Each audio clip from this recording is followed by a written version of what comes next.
Day one looks peaceful. Every major social media platform still works. Videos still upload. News still spreads. Politicians still speak. Companies still advertise. People still like and share.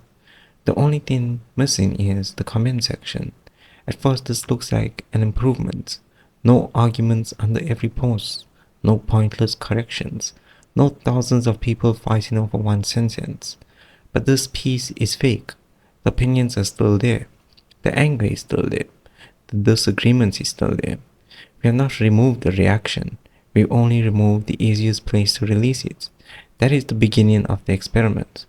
For the first time in modern social media history, billions of people can consume other people's thoughts without immediately attaching their own thoughts underneath them, and that changes the internet instantly. Day 2. Withdrawal. By day 2, the real effect begins. Comments have trained people to expect immediate participation. See something, react, type, post, receive attention, repeat. Now that process has been cut off. My hypothesis is that heavy users would begin looking for another outlet, not because everyone suddenly becomes unstable, but because repeated behavior creates habits, and habits do not disappear. Just because one button disappears. This is where the drug comparison becomes useful as a theory. I'm not saying comments and drugs are chemically the same thing. I'm saying both can involve repeated reward and repeated stimulation. Remove the reward suddenly and the behavior changes. Now we start measuring. Do people spend less time online? Do they refresh more? Do they move to other platforms? Do they post more? Do they become more aggressive? Nobody knows. This is why this experiment matters. Day 3. Comments become content. By day 3, people realize there is still one way to publicly oppose somebody. Create your own post. This is where the system starts changing completely. Before, one video could have 50,000 comments underneath it. Now, those 50,000 reactions cannot sit underneath the original video. The strongest reactions start becoming separate videos. A response to a response, then another response, then another. The disagreement does not disappear. It gets promoted into the main feed. The comment section has now escaped the comment section. This could flood platforms with reaction content. Instead of original ideas competing with original ideas, we start getting endless chains of opposition. One person says something, 10,000 people create content explaining why that person is wrong. Then another 10,000 respond to them. Social media becomes one giant argument where every reply now takes up its own piece of the algorithm. Removing comments might actually create more noise and not less. Day 4. The Internet Fragments. By day 4, people begin rebuilding the comment section somewhere else. Private group chats become more important. Messaging apps become more important. Forums become more important. Live streams become more important. Small communities become louder. The problem is that these conversations are now separated. Before, everybody could gather underneath one post. Supporters could see critics. Critics could see supporters. Experts could enter. Journalists could enter. Regular people could enter. Now those groups begin moving into separate rooms. One group discusses the event on one platform. Another discusses it privately. Another group creates videos. Another group never sees those reactions at all. The same event can now reproduce completely different realities depending on which room you are standing in. This is where the internet becomes harder to understand, not because people stop speaking, because everybody is speaking in different places. Day 5.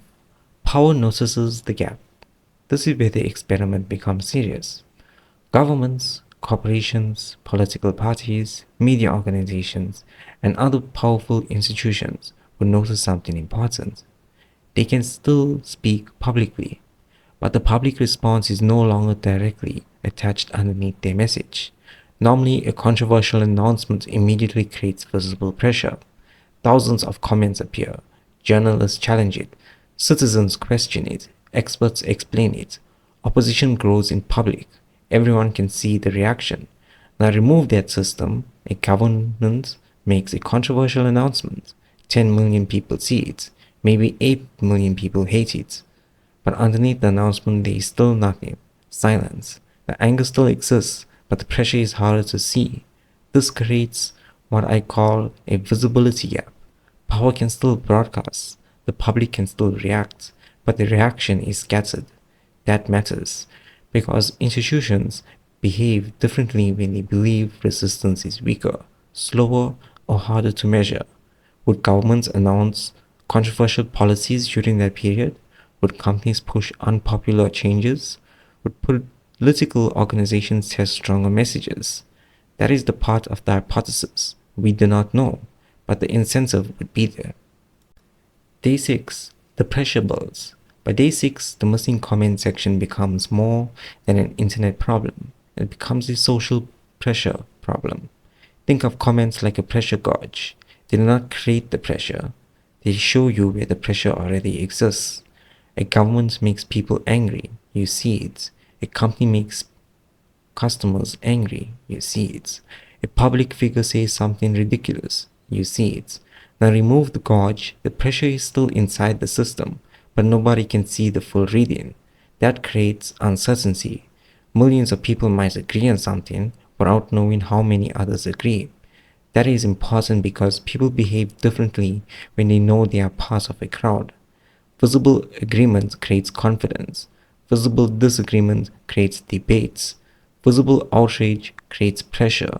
Without comments, all of that becomes harder to measure. The public becomes less aware of itself. That might be the most dangerous part of the entire experiment. Day 7. Release. By day 7, the internet has spent an entire week finding substitutes for comments. Reaction videos, private groups, live streams, forums, messaging apps, public arguments, separate communities. Everything that used to happen underneath one post has been scattered across the internet. Then comments return. And now we get a final part of the experiment.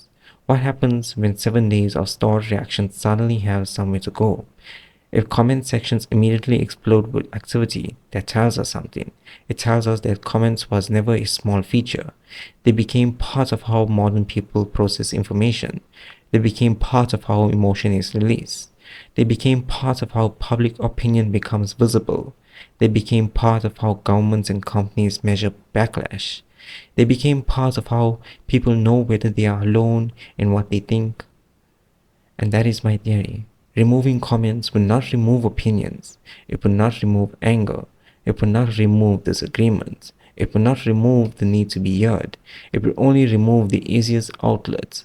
And once that outlet disappears, all that pressure has to go somewhere else. Day 1 would look peaceful. Day 2 would expose the habit.